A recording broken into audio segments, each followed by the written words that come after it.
La economía de América Latina puede parecer un verdadero lío, ¿verdad? Un laberinto de cifras, de conceptos, pero en realidad se puede entender bastante bien si la vemos como un puzzle de solo 4 piezas clave. Así que eso es lo que vamos a hacer, vamos a analizarlo a fondo para tener una foto clara de cómo están las cosas en la región. Pues eso, imaginemos la economía de la región como este puzzle.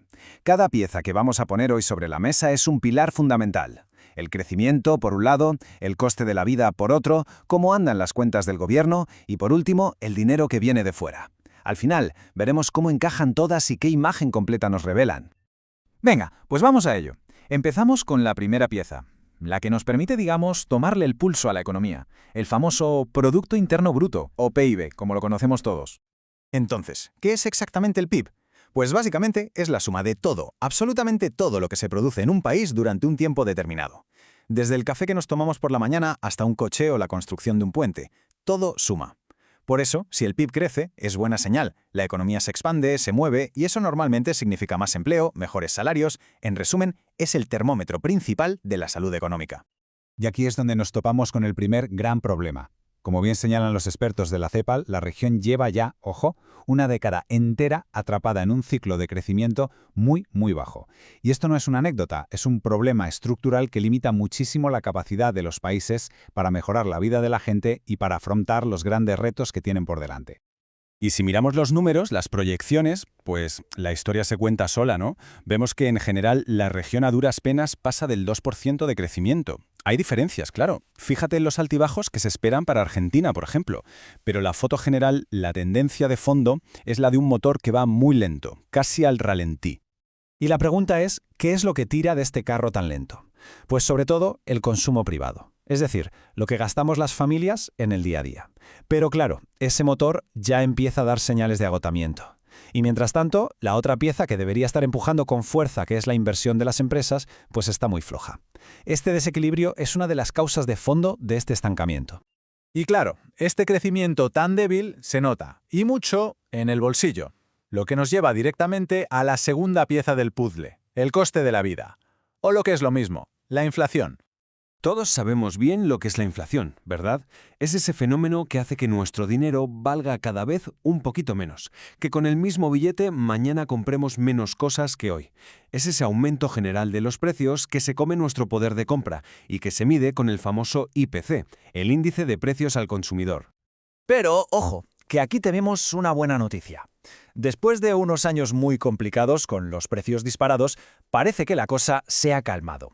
La inflación en la región se ha estabilizado en torno al 3%, y este dato es importante, porque es más o menos el objetivo que se marcan los bancos centrales para que la economía funcione sin sobresaltos. Ahora bien, para entender la historia completa hay que mirar un poco más allá del titular. Hay que distinguir entre varios tipos de inflación. Por un lado está la general, la que vemos en las noticias, que ha bajado mucho gracias a que los alimentos están más baratos. Pero luego está la que los economistas miran con lupa, la inflación subyacente. Esta no cuenta ni alimentos ni energía, porque sus precios suben y bajan mucho, y nos da una idea más clara de la tendencia real de fondo. Y aquí viene el pero. El problema, como explica la cita, los precios de los servicios, pensemos en el alquiler, en una reparación, en ir al cine, se resisten a bajar. Esta resistencia es la que mantiene esa inflación subyacente más alta de lo que debería. Es el núcleo duro de la inflación, y por eso es una de las grandes preocupaciones de los bancos centrales. Ante este panorama de bajo crecimiento e inflación pegajosa, los gobiernos no se quedan de brazos cruzados, claro. Tienen herramientas para actuar. Y esto nos mete de lleno en la tercera pieza de nuestro puzzle, la política fiscal.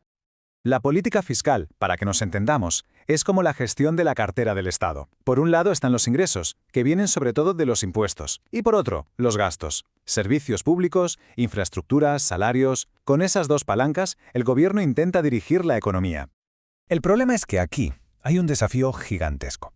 Por el lado de los ingresos, los gobiernos recaudan poco, estructuralmente poco, y por el lado de los gastos, tienen compromisos cada vez más grandes y rígidos, como el pago de los intereses de la deuda. ¿Y qué pasa cuando hay que apretarse el cinturón?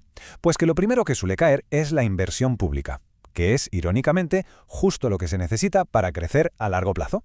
Para ver la dimensión real de este problema, solo hay que mirar este gráfico.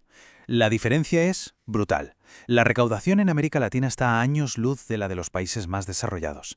Esa brecha de casi 13 puntos del PIB se traduce en muchísimos menos recursos para escuelas, hospitales, carreteras, para todo.